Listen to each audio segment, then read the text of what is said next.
The two great laws. And you shall love the Lord your God with all your heart, with all your soul, with all your mind, and with all your strength. And the second, like it, is this: you shall love your neighbor as yourself. There is no other commandment greater than these. Mark 12:30, New King James Version. We sang the song, "Blessed is the Lord our God," 3 times. The Master read from the Gospel of John, chapter 14. Don't let your heart be troubled. Believe in God, believe also in me. I will talk about the two great laws, which are defined in the verse, and upon which human life rests. When they asked Christ about this issue, he expressed these two laws with the following thought: to love the Lord your God with all your heart, with all your soul, with all your mind, and with all your strength, and to love your neighbor as your own soul. It is said in Scripture that God is love. We oftentimes say, "Do you love God? Do you believe in God?" To believe in God follows its own verse. But when you say, "Do you love God?" then this no longer follows the verse on believing. For instance, you say a person is honest. This is believing. Believing is in terms of the present life. Consequently, that which gives meaning to life is the proper understanding of the real life. Both young and old people want to find meaning in this life of theirs. Everyone wants to continue living their lives, to be happy, and to be wise.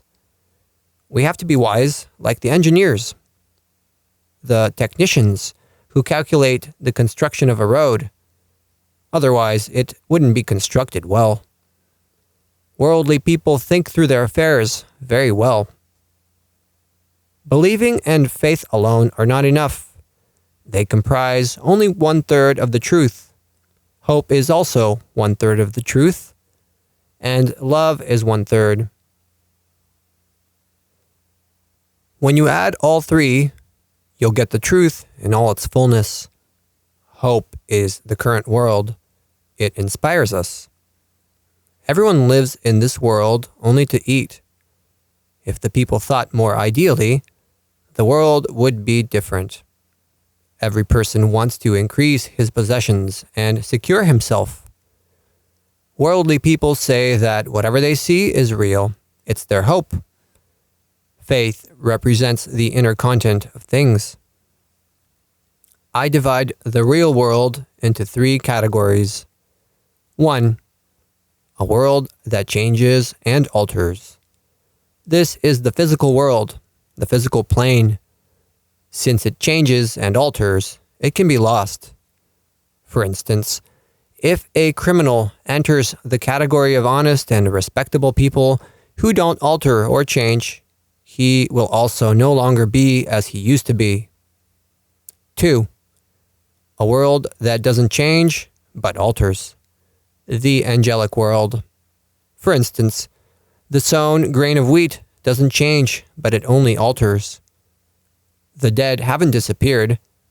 If we enter the spiritual world, we'll find them. 3. A world that neither alters nor changes. The spiritual world. It's a foundation upon which everything else is built. You have an empty bottle. It's reality in terms of form, but not in terms of content. If the same bottle is full, it would be real both in form and in content. Here you have conditions that don't change, nor do they alter. That is, they are real in terms of strength. Everything within your lives stumbles because of your improper understanding of this life, caused by the improper application of the laws of nature, of God. These great laws must be applied when it comes to all our feelings and desires. You were present at some concert and saw a virtuoso violinist play. The good virtuoso musician plays according to strict rules when it comes to moving the bow, the sounds, and other things. The good man is a kind of good virtuoso in life. The Bulgarians say, a violinist doesn't take care of a house. No, a violinist does take care of a house. His violin must be within him, and that means he needs to have harmony in his inner existence, and for his life to yield a pleasant melody. Many say we don't need to play music. No, every person has to know how to play music. I ask you, when a mother gives birth to her child and he utters with his voice for the first time, does everyone in the household rejoice? Yes. If he doesn't utter with his voice, they don't rejoice. Nothing will come from this child, they say. I now want to direct you to that great thought regarding love. You shouldn't understand love the same way as people do nowadays. Love shouldn't merely be a pleasant feeling, an attraction. The love that people speak of now isn't real love. It can be likened to the love between two traveling companions who made a promise when they were traveling through a forest. One of them always promised, saying he was ready to sacrifice himself for his companion under any circumstances. And when they met the bear, the one who was willing to sacrifice himself for his companion, upon seeing the bear, immediately found himself at the top of a nearby tree. The other one became frightened and went down to the ground. The bear came up to him, smelling him here and there, went by his head, smelled him there too, and left. His companion came down the tree and asked the one who remained on the ground, "What did the bear whisper in your ear?" "She told me not to go in the forest again with a friend like you." Here we have love only in form. That is, we have a bottle without content. That friend should have remained down on the ground and sacrificed himself for his friend. He shouldn't have run away and climbed on the tree. The human world needs to always be in the rays of that divine love that is ready for sacrifice. If you put a person in a basement and make him stay there permanently, do you think he'll be satisfied? There's an anecdote about the Congress of Animals. They gathered at a Congress, and when the Yellow Jackets suggested that they go back and reconcile with the people, a man passed by from a distance. The wolf said to the others, "Look what's around that man's neck." They said, "Wolf fur." The wolf replied, "I refuse to reconcile with man." Behold, a woman passed by. The fox said, "Look what's around that lady's neck." They said, "Fox fur." The fox also refused to reconcile with man, because she expressed her distrust of him. The birds said, "Look at those ladies' hats. Aren't they wearing our feathers, feet, and tails on their heads?" The animals are wiser. They don't stand in the kitchen for 4 hours for their beloved. The woman ends up cooking for her man, but he beats her and throws her out. Why? The wife shouldn't mince meat and onions for her husband. Try to understand me in a broader sense. People think only about food. Things have to be put to the test. Everything that doesn't withstand the test, every single thing that cannot be applied, is not useful. Christ reflects on the two laws. In the first law, it is said to love the Lord your God with all your heart. On its own, the heart is a vast world. As long as the human heart has proper circulation, as long as the heart feels properly, it is normal, and that means there is life. If the heart stops functioning, death comes. When human feelings cease to function, one is dead in the spiritual world. I say, this man's heart has died. The heart must be exposed to divine love. To love the Lord doesn't mean to give, but to receive. In order to receive from the Lord, we must love Him. It is only through love that we can take something from someone. Have you ever had two people united without love for each other? a woman with a man, a merchant with another person like this, or any kind of partners. God is not an example of an instance, but rather a necessity. Without our love for Him, we can't receive anything. There's no need for us to prove whether God exists or not. Why should we love? It is only through our love that you can draw out those juices that can be useful to you. If we say that we have no need of God, then what will we have to replace Him with? If we have to obey judges, lawyers, and other officials, shouldn't we obey the one from whom we came? If we don't, the law of necessity will force us to obey God. If you obey these people who have given you nothing, then I ask, why not obey God who gives you everything? If a person stood inside a dark room and became sick, who is to blame for his sickness? Expose him to the sun and he'll get well. And everything must come out into the sun in the midst of living nature where there is life. Modern day people ask where God is. Christ speaks of a God who is very well defined. A child that is being chased by people who want to beat him seeks help from his father first, his mother, his brother, and if they're not there and they're not capable of helping him, the child immediately says, "Oh God, dear God." The words, "dear God," mean love the people and sacrifice yourself for them. Love is necessary in order to keep the sources of water from freezing, which is useful for plants. One shouldn't speak too much about love. The kind of people who talk about love a lot actually love little. Whoever promises much gives little. Christ continues and says, to love the Lord your God with all your mind. The mind is a lamp, a candle. It has to be kindled. Only the heart can make a man think. Once the heart is engaged, the mind is also engaged. If someone tells you that you don't need a heart, it's only half of life. The mind creates the forms. It's a necessary light in our lives with which we regulate our actions. Our thoughts and our feelings can't do without each other. The heart and the mind must be connected. The mind also has to draw power from the same sun that warms the heart. What is a wise man known for? He distinguishes himself by the fact that he corrects his mistakes and instills order. How does a good mother distinguish herself? She always has her child well-fed, not overfed, and well-dressed. The mind works similarly in such fathers and mothers. The same can be said about a society. In every social system where the people are well-dressed and fed, there is order, and they are well off. Otherwise, the opposite indicates that there is scarcity. This is why there must be something. There is a need for production.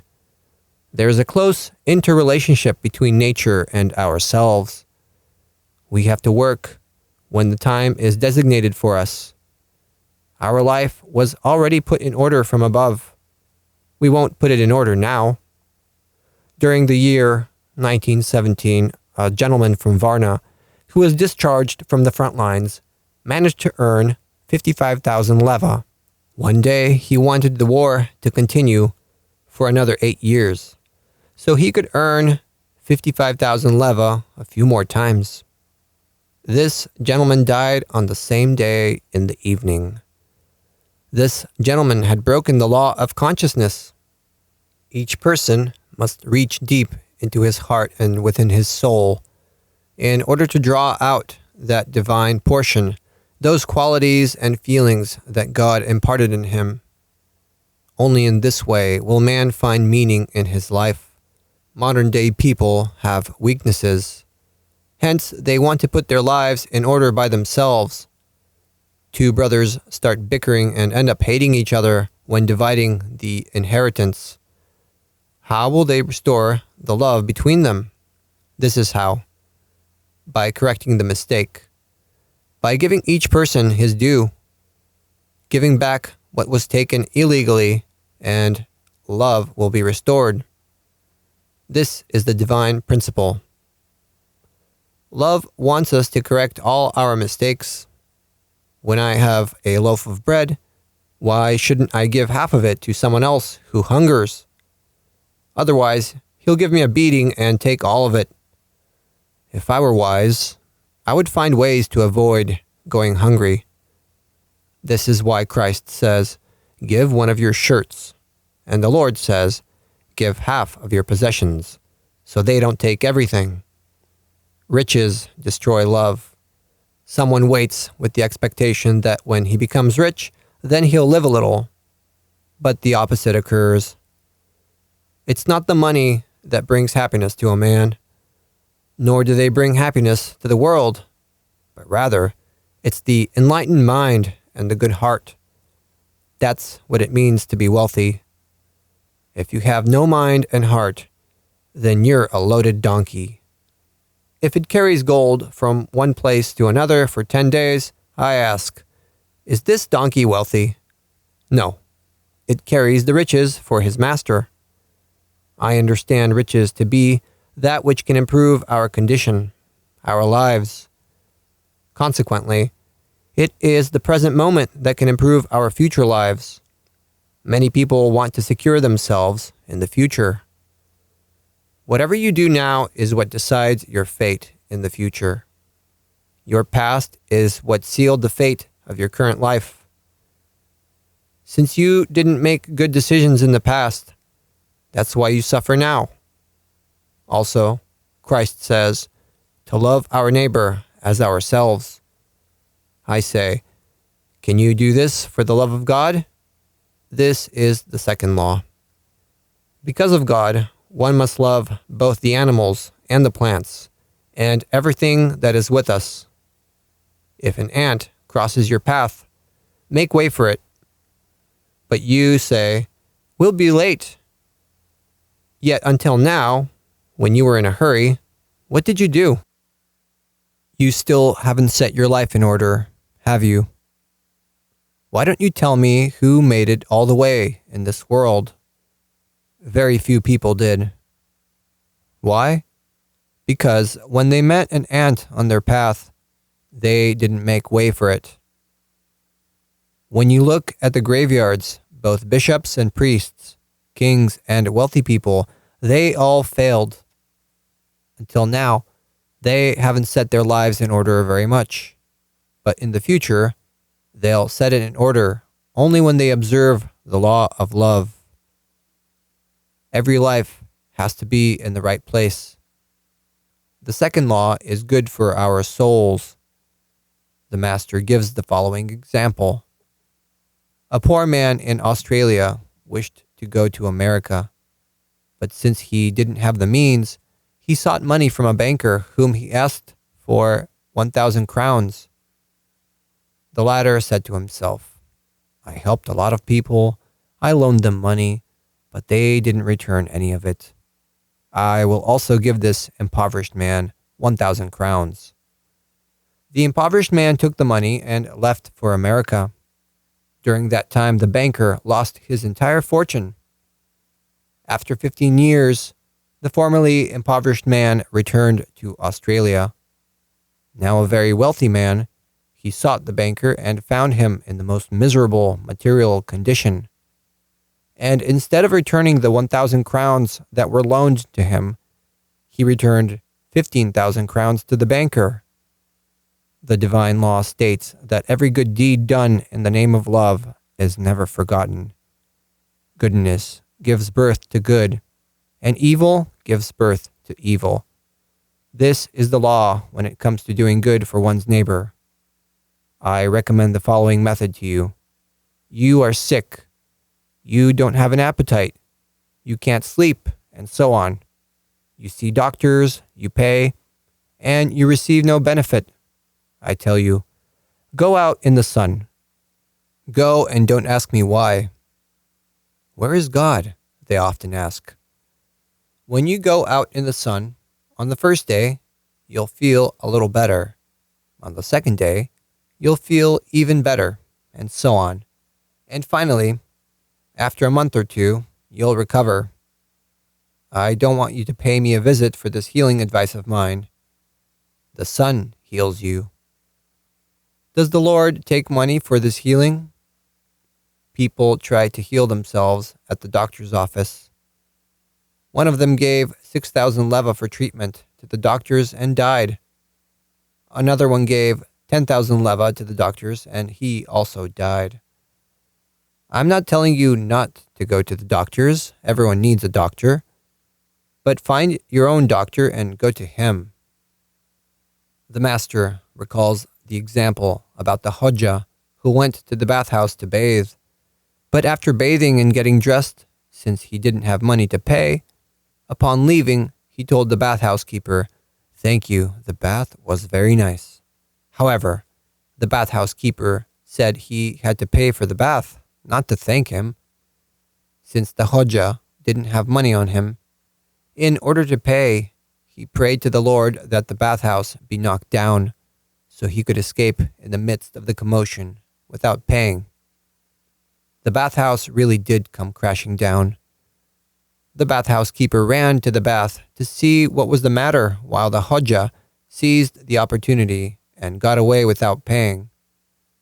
We always have to pay for our bath in this world. This is a law in the physical world. However, that's not the case in the divine world. Over there, it's the opposite.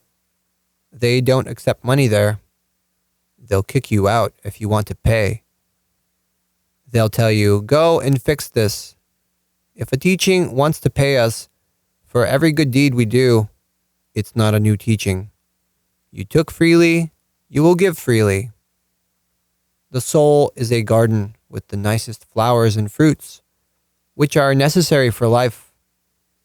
The fruits that are most necessary for us grow there. As long as there is good fruit in our life, we are not exposed to destruction. The living soul is not separate from man, but it is one factor that encompasses the mind and heart. The mind and heart are servants and attendants of the soul. The mind is the manservant. The heart is the maidservant. They are the husband and wife of the soul. But the soul itself is the master. When the soul doesn't take care of her servants, they rebel. The soul is a vast world, and when you exit this world, you'll enter into the other one where greater souls live, into the far-reaching world where you are surrounded with great love. Christ says, "Love your neighbor as yourself." If we don't apply the first law, we also can't apply the second law, to love our neighbor. Can an unhealthy mother create and nurture healthy children? Never. We have to be healthy in every respect, spiritually, mentally, and physically. In the broad sense, food is a distinctive primary condition in order for us to receive good fruits when we have good health. The life we will have on earth is determined according to the food of our mind, heart, and soul. All diseases are born out of our mind and our heart. The stomach and the soul become sick as a result of our bad food. The bad heart gives rise to bad desires. The bad mind gives bad thoughts. All the diseases of the mind, heart, and soul are the result of bad food.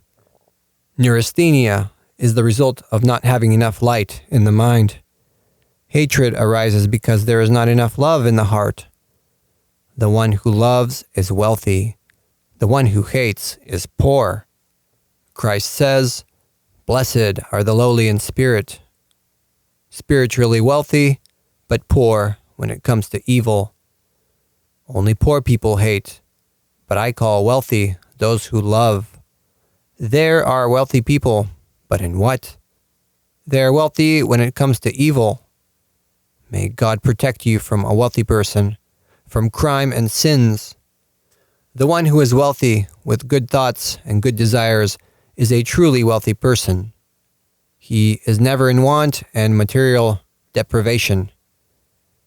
To love the Lord your God with all your heart, with all your mind, with all your soul, with all your strength, and to love your neighbor as yourself. Here, these two laws are the primary principles in life, without which human life cannot be organized. Each person must ask himself, am I wealthy? Wealthy when it comes to the mind, wealthy when it comes to the heart, wealthy when it comes to the soul.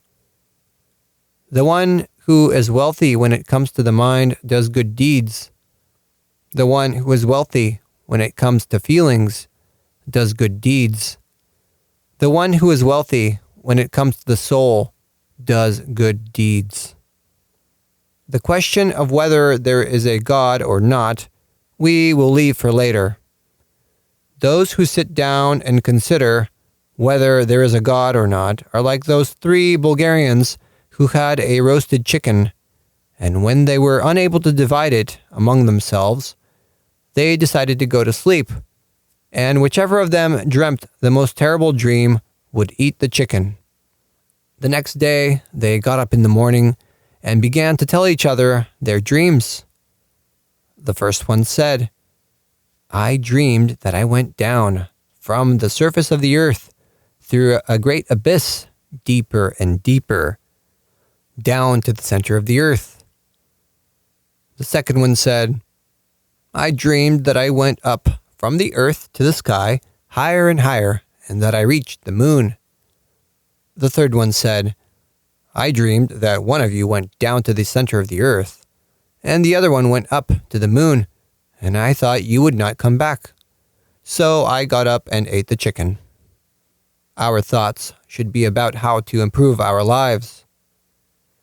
Christ says, when you arrange your life according to the divine program of the mind, the heart, and the soul, we will all be happy on earth. There are some people who are asking themselves whether I've been on earth another time. I relate the following example to these people. There was someone in a village named Stoyan who left the village with his donkey so he could take it to the city and sell it. When he was 5 kilometers from the city, he stopped. He laid down to sleep as he tied the donkey's halter around his arm. Children from the city removed the halter from the donkey's head and led it away. Stoyan woke up. Seeing the donkey was gone, he began to rub his eyes, looked again, but the donkey was still not there. Then Stoyan said to himself, if I am Stoyan, the donkey is not here. If I'm not Stoyan, I gained a halter. The halter is not the real thing. The donkey is real. This is the evidence for reincarnation. You have to gain the donkey and not to simply hold onto the halter. And only then will each person be able to answer for himself where he came from and where he's been. The donkey is the mind. What is the halter? And now the people are a little drunk. And when nature gives them a beating, they'll come to their senses. They'll sober up and remember where they came from. The people will be given proof that they reincarnate when nature gives them a beating. Right now, our minds and our hearts are displaced. And when the doctor comes and strikes, they'll be set back in place, and the people will get better. This will be like the German doctor who set his patients' crooked jaws in place by striking and slapping them. The question isn't whether there is a God in heaven or on earth, but whether there is love in the heart, mind, and soul. Christ tells his disciples, you will free yourselves from the doctrine of deceit and darkness, so you can accept the doctrine of the light. If a certain doctrine is correct, the soul and thoughts are illuminated, and the heart is cheerful and enthusiastic. Every teaching that gives you an impetus in life is good. and we must now live as rational beings. Someone begins to age and starts thinking of dying. He leaves money behind so they can bury him. Christ gives meaning to this life. He says, live a good life.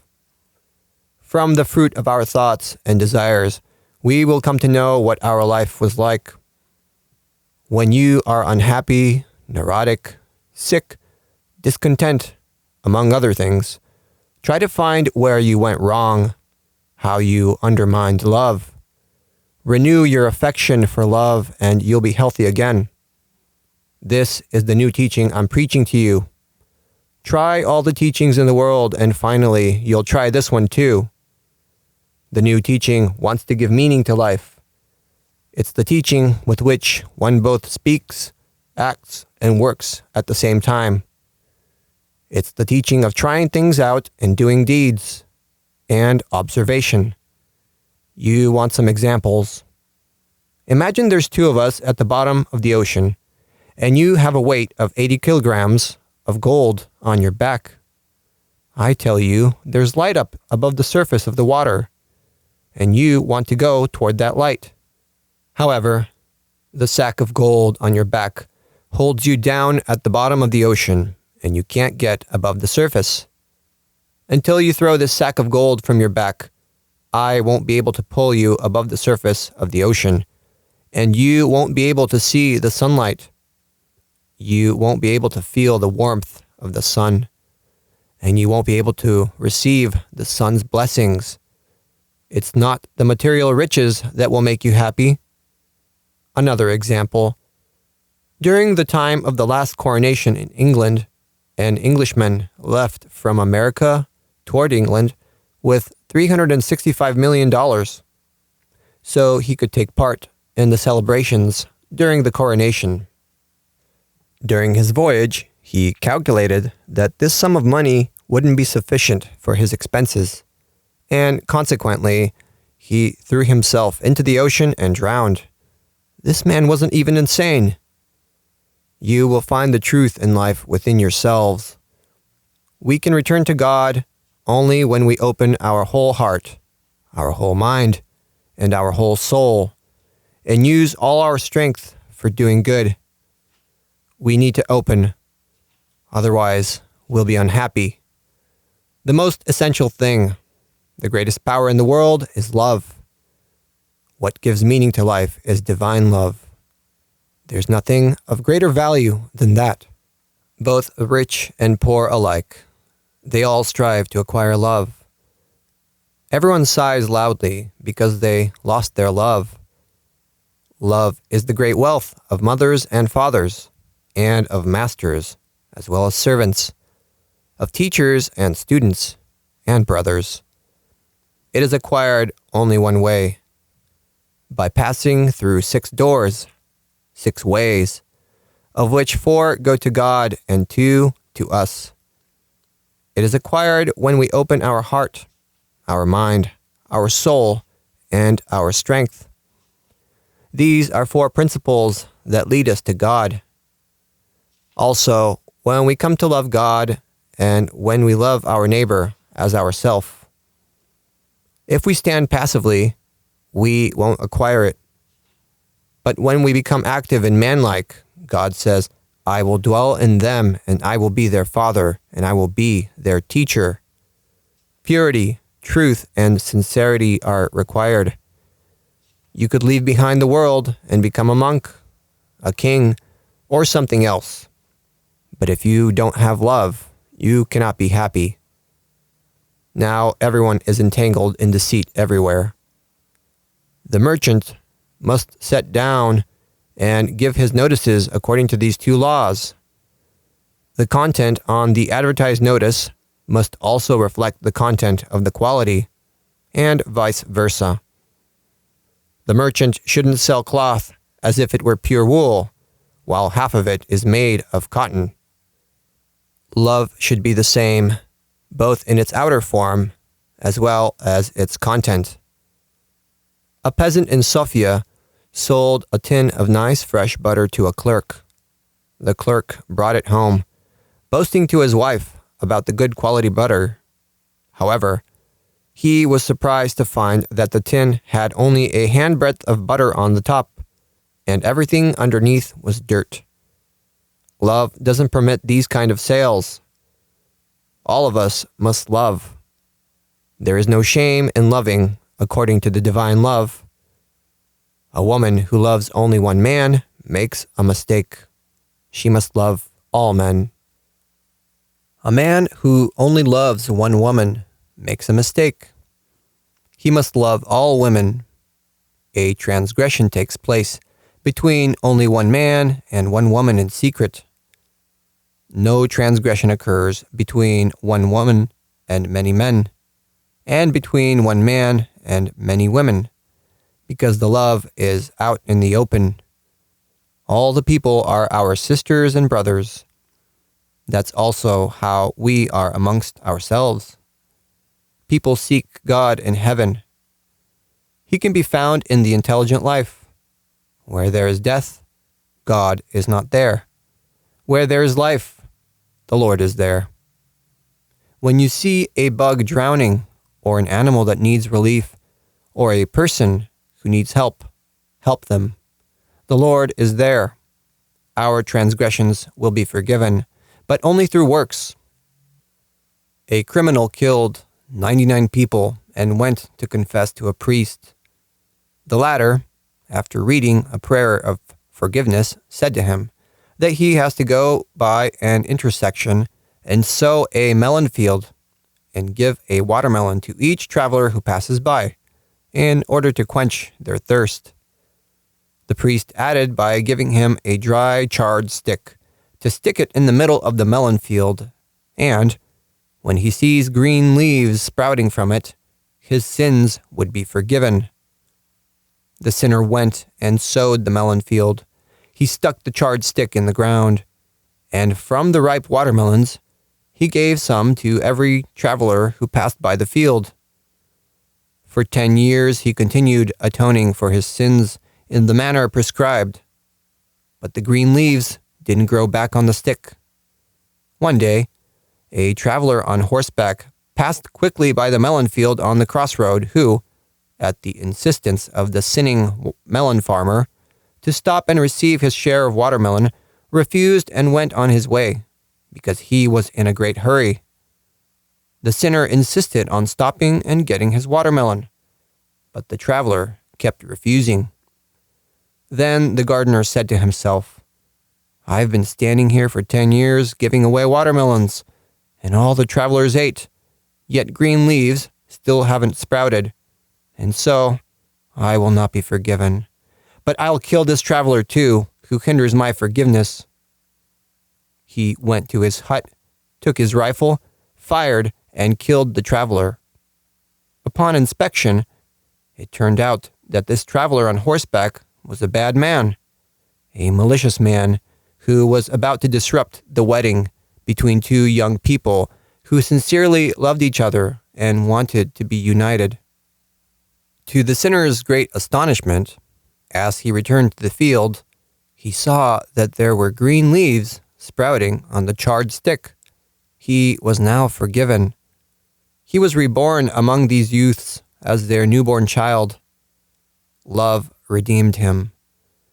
The mind and the heart had rejoined. They united according to the law of harmony. The traveler who was in a hurry was going to commit a crime, and the Lord removed him through the sinning melon farmer, so the latter might be forgiven. Whoever wishes to love his companion as himself will be forgiven, and will not say, "What a fate came upon us, now both of us are slaves." Whoever sacrifices himself for the sake of love will ennoble his heart. His mind will become clear. His soul will be ennobled. His strength will increase, and he will thus be saved. Modern-day people die because they go to destroy the divine wedding between the mind and heart. We must apply the divine love towards all the animals. We must put our love to use when it comes to our loved ones and neighbors. If we want to form an idea of God, we mustn't forget the following principles. If there is love, there is God. If there is God, there is love. If there is love, there is life. If there is love and life, there is also property. If there is no love, there is poverty. I want you to form an idea of God. God and love are one. Everyone loves the one who is rich with love. Nobody loves the one who is impoverished from a lack of love. Whoever has love is an educator. Where there is love, there is inspiration. Morality is that which becomes the cause for exalting two people. Every day, whoever doesn't open his heart, whoever doesn't open his mind, whoever doesn't open his soul, he cannot be loved by others. Mothers and fathers, this is the only way you should raise your children. The master's sons should take care of their servants this way, and the servants should do the same with their masters. The teachers should do the same with their students, and the students with their teachers. The wife is inspired when her husband loves her. The husband is inspired with his wife when she loves him. The sister finds inspiration from her brother's love, the brother from that of his sister, the servant from his master, and the master from his servant, the student from his teacher, and the teacher from the love of his students. Where there is love, there is inspiration. Now, may all of us be inspired by the love that will bring harmony into the world and improvement in life. Amen. The 2nd of January, 1921, 10 a.m. to 1:40 p.m., Sunday, in the city of Russe. All day there were clear skies and the day was nice and sunny. After 2:30 p.m., there was monthly day fog.